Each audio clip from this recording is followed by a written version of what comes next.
Panda here. Introduce yourselves. Vanilla.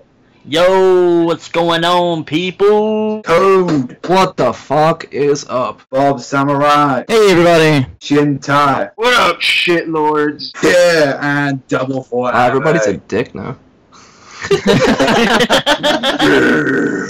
You guys just had to fuck my shit up, didn't you? I'm double.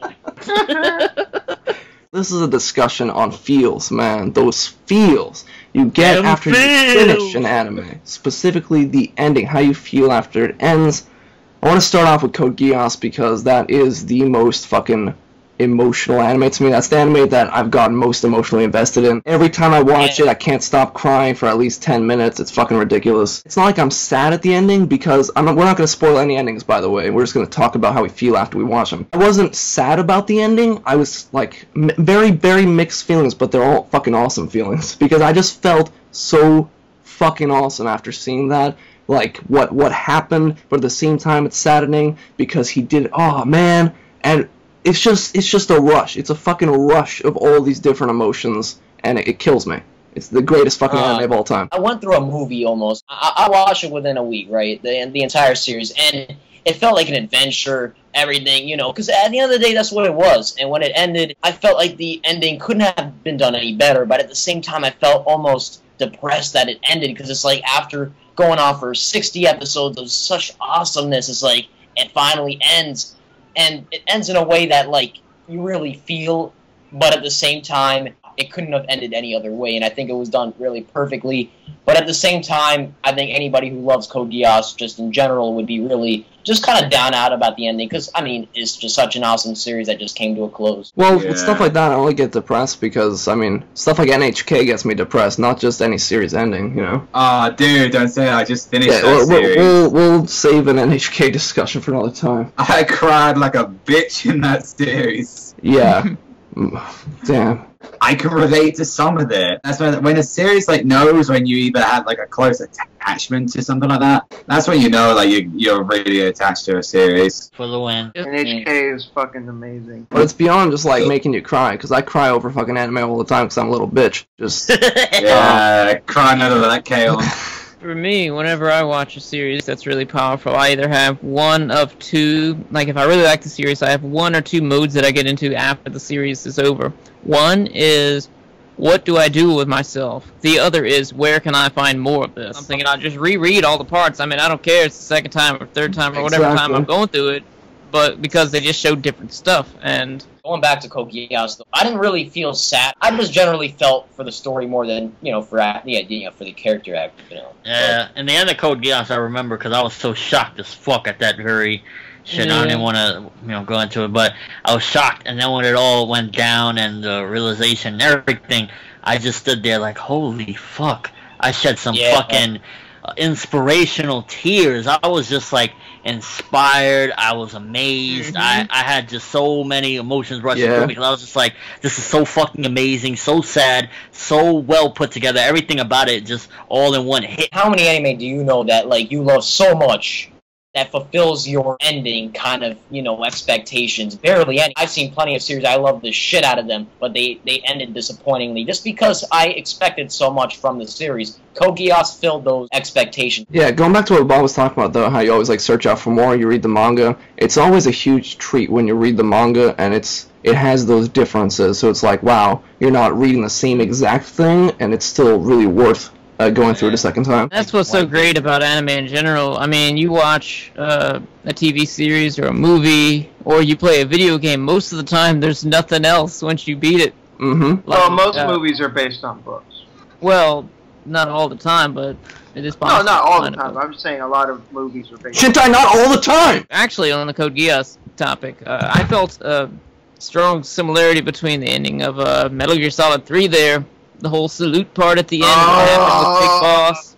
I kind of felt that. I kind of felt the things that happened to Boss, what she did, and what she basically put her life towards, are kind of similar to what Lelouch did, without spoiling. Yeah, dude, with the liquid snake and the solid snake. Oh, okay. Man. You're talking about some shit right now. Not troll. I have no no fucking clue what you guys are talking This is going about. on. Are you talking about penises? Dude, all I heard was Solid Snake, Liquid Snake, and Big Boss, so... You know, is it, like, what do you guys into? I don't know. Metal Gear, is that some sort of metal condom? One series I really loved, hardcore, was Escaflowne. I don't know if anyone here's ever watched that. The ending just really dropped the ball. It was really disappointing. I think the worst ending is Black Lion, the manga. That's got a terrible ending. What about the Johnson anime? No, Black Lion's the worst ending. I than haven't that. finished that. Let's hear Panda's opinion on the Code Geass ending, though. What do you think about it, Panda? For Code Geass. Yeah. Yeah. Okay. Well, especially like with the first season, like I had to see what the fuck happened next, so I moved straight on because I'm pretty sure everyone knows the ending. That ending, I had to go like I need to see second season immediately. Let's say you finish R1 and you there's a drought of time before you start R2. You're just craving for some Code Geass, like.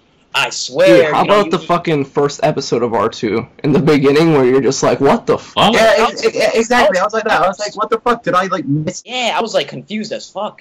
I didn't like the beginning of the second season. What? Your hand if you liked Rolo. No one raised their hand. Fuck Rolo. Rolo can go eat a dick. Dude, I liked him when he died, though. Oh, shit. Well, I think that's a good spoiler. No, he got redemption for me, but yeah. No, I hated him even more. I liked him in the end. I hated it even more. I liked him in the end. That shit was fucking. Well, yeah, awesome. they did do that whole redemption thing, but that's done a lot in anime. Like, hey, let's give them this annoying fucking character, and then have them do something redeeming. No, I hate That him shit even shocked more. me, dude. I thought it was the end. I mean, I hate Suzaku, too, but he's still an awesome character. I don't hate him. I dislike him, but he is awesome. Even towards the end, I but the disliked him. reason There was no Zaku redemption is- for him in the end, regardless of what, because it was still like he was such an uptight dickwad. Like your entire fucking race is being discriminated against, and you're still being an uptight fuck about everything. It's like calm he was down. kinda like, let's say, in real world perspective, like a snitch in a way. He had those elements to him. Like he would always be he's kind of like a go by the book kind of guy. And a lot of people didn't like that because he always set himself like his values. He had to put them on other people, like whatever he believed was right. Oh shit, I'm gonna put it on this motherfucker now. You know what I mean? Like It was very interesting that's too. the He had some way sort of Gendo shit going on. Stuff about his father and everything. Whenever someone brought it up, he'd go crazy and everything. He was trying to block everything out and just do what he felt was right, even though it was good to go against part of what he truly wanted to do. He really reminded me of Ryuho from Scrya too. That's a really good anime. I like the ending of that anime. That had a really good, epic ending. Yeah. What about Berserk? Like, it's only been one night since I finished that, and it's like, oh man, like, everything that I loved about all these characters, the interactions they had, the bond between Guts and Griffith, all the action, it all came to a conclusion with some fucked up, confused ending that just like bottled my mind with like mixed emotions. I don't even know how to react. I still haven't finished it because animation compared to the manga is ew. Oh wait, you haven't finished the anime? Yeah, that's Berserk anime's weak point. But even like Fornever said the other day, the artwork makes up for the animation, like, just in general everything. No, like, but that's what I'm saying. Sword, I've already read some of the manga, so going to the anime is like, what the fuck, I could be enjoying this so much more. I believe that manga kills the experience, so I recommend fuck that. Okay. Get the fuck out of here, bitch. I think we've already addressed that, or at least I've already addressed that. Yeah. No. Here's something though. That emotion you get, or that feeling, that thought process you get when you finish an anime that had absolutely amazing characters that you just really enjoyed seeing. Griffith, man. Kind of feels like you're just losing your friends almost. Exactly. It's like you're never gonna see them again. Dude, the the journey ending stops of here. Parasite it's not animated yet, but the ending of Parasite, I still can't get over that shit. Goddamn. Like, I hate to bring up Big Three into this, but like, just imagine after fucking Naruto ends, or even One Piece after the interaction that all I'll be these sad. Dude, when One Piece ends, I'll have Yeah. nothing left to live for. fucking Naruto Sasuke been up with their story for 7-8 years, and is gonna be like, once it ends, their bond, like everything they live for, depends obviously how. The story goes. I'm tired of that whole Naruto Exactly. Sasuke bond. Not like everybody Don't else. even compare Naruto and No, Sasuke no, to the no, entire but story of One Piece. I will miss like Shut up. seeing Kakashi. Oh yeah, I'll definitely miss the characters, but that bond, they. Yeah. Yeah. I want Naruto to fuck up, just fuck up Sasuke. Just enough. Dude, wanna I see hate it, like, Naruto more than Sasuke. Fuck Naruto. Nah, I want them to- Come on, You can't. that's a terrible jab right there. Believe That it. is terrible, because that's got nothing to do with Naruto. First of all, that's so far from the canon of Naruto, because it's something that and not some only people that, did in part the United one. States. Dude, I was already joking. You're a weenie, Panda. Yeah, you're a fucking weenie. The savage Panda, weenie. get out. Cut him out of the call. Get One, those heat- one ending I feel that had a lot of conflicting emotions, and I'm sure Bob will agree with me on this, is Samurai X Trust and Betrayal. Oh, yeah, that definitely. God. Because that ending is so conflicting, because especially if you've seen the show.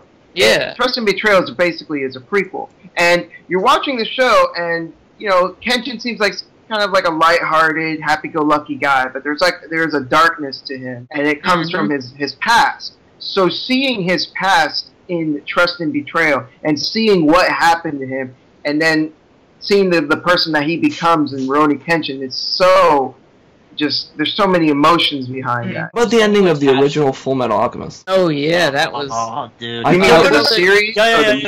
Yo, one we've been dying to talk about that we haven't got a chance, so now's the time. Angel Beats. Oh! man, Yo, we've been planning this for a year. We can't fucking skip out on this one now. Angel Yeah. fucking... I'm gonna be Before honest, we I talk about rewatched that, Angel Beats recently, before and I we- didn't like it as much. Fuck. Wait, what? I rewatched it. we need some... He's gonna join Panda. Yeah, get on the panda block. Get the helium balloons for Sensei. I'm not saying it's bad. It's fucking bomb. Fly the fuck away, Bob and Code. Let's have our discussion.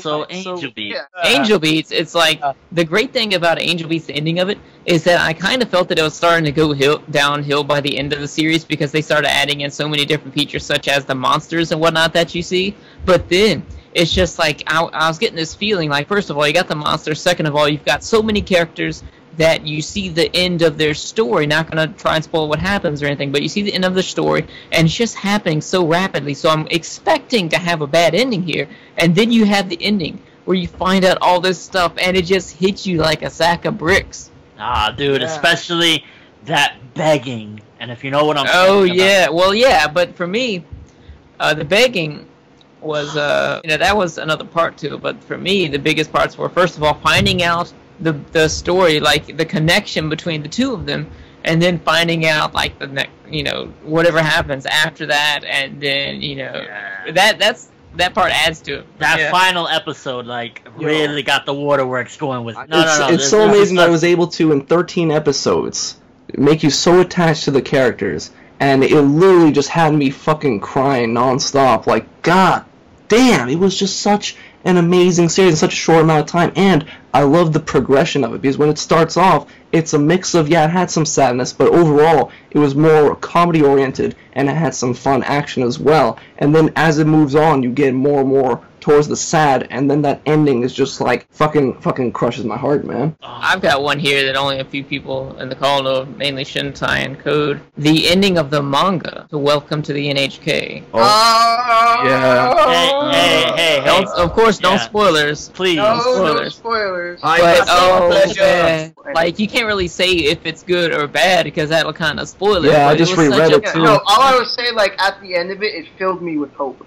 Yeah, I'm not- kind of, but it, without saying No. whether it's good or bad. It didn't really have that effect. When you attach to a character so much through, let's say their life, and it, finally comes to an end one way or another, you're heartbroken almost in a way. And, even when characters change so drastically from one part to another, is another kind of sudden change that might either have a positive or a negative impact on you. Yeah. The dimensional ascent begins. And- No Oh my Oh, god! fuck. No longer human. Yo, That no, ending dude, was just you need to amazing. read that. It's 3 volumes, no It's longer only 3 human. volumes, like $7 a volume. It's a must read. Of course, there's the anime, but that only takes care of part of it. That I only want takes care of volume The 1. thing is, it's not Yeah. like you want more. It's just so perfect that it's just I'm completely It's like satisfied it with needs to stay the way it is. Yeah, it's Yeah. a perfectly wrapped package. It's just, And it's brilliantly connected to the novel as well. man, that Now, if we're talking about stuff that really cranks up waterworks, for me personally, it's 2 things mainly. One is Clannad, and the second one is Grave of the Fireflies. Oh, Grave of the Firefly. Good, long, depressing cry You watch Clannad or Grave of the Firefly. Yeah, we totally sound like bitches. Let's all cry with our emotions. Let's all cry together. But Grave of the Fireflies, from the first second the movie started, because I just started the movie up like, hey, let me just kick back and watch this.